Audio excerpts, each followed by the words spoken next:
हामीलाई अनुमति मिल्नसाथ हामीले चाहिँ फिगर 8 मा प्रवेश गर्नुपर्ने हुन्छ र यसरी फिगर 8 मा प्रवेश गरिसकेपछि चाहिँ हामीले यो फिगर 8 लाई चाहिँ 1.5 राउन्ड कम्प्लिट गर्नुपर्छ र यसरी यो फिगर 8 मा हामीले गर्न मिल्ने मिस्टेक भनेको चाहिँ एक पटकसम्म चाहिँ हामीले यसरी खुट्टा भुइँमा झार्न मिल्छ त्यसमा चाहिँ हाम्रो 5 मार्क्स कट हुन्छ र अर्को मिस्टेक गर्न मिल्ने भनेको चाहिँ हामीले यसरी फिगर 8 घुमाउने क्रममा के गरेर हाम्रो बाइकले यसरी लाइन टच गर्यो भने भित्र अथवा बाहिर जुनसुकै ठाउँको लाइन टच गरेमा पनि हाम्रो त्यसमा नि 5 मार्क्स कट हुन्छ र यो फिगरहरु चाहिँ ठाउँ अनुसार फरक हुन्छ त्यसैले त्यसमा चाहिँ हजुरहरु नझुकिनु होला र यसरी फिगर 8 बाट बाहिर निस्किसकेपछि चाहिँ ट्राफिक लाइट हुन्छ यदि ट्राफिक लाइट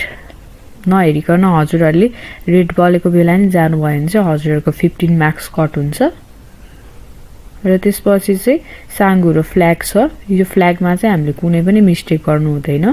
त्यसैले बिस्तारै राम्रोसँग जानु होला फ्ल्याग सकिन साथ त्यसपछि चाहिँ यु टर्न छ यु टर्नमा चाहिँ हामीले इन्डिकेटर लाइट बाल्नु पर्ने हुन्छ यदि बाल्नु भएन भने चाहिँ त्यसमा हजुरहरुको 10 मार्क्स कट हुन्छ र यु टर्न सकिन साथ स्पीड ब्रेकर हुन्छ स्पीड ब्रेकरमा चाहिँ एक पटकसम्म खुट्टा झार्नु भयो भने 5 मार्क्स कट हुन्छ भने एक पटकसम्म स्टार बन्द भयो भने नि 5 मार्क्स कट हुन्छ ट्रायल चाहिँ कन्टिन्यू गर्न मिल्छ र त्यसपछि छ उकालो उकालोमा चाहिँ हामीले कुनै नि मिस्टेक गर्न मिल्दैन र यसरी उकालो पछि चाहिँ ओरालो हुन्छ ओरालोमा पनि हामीले कुनै पनि मिस्टेक नगरिकन गर्नुपर्ने हुन्छ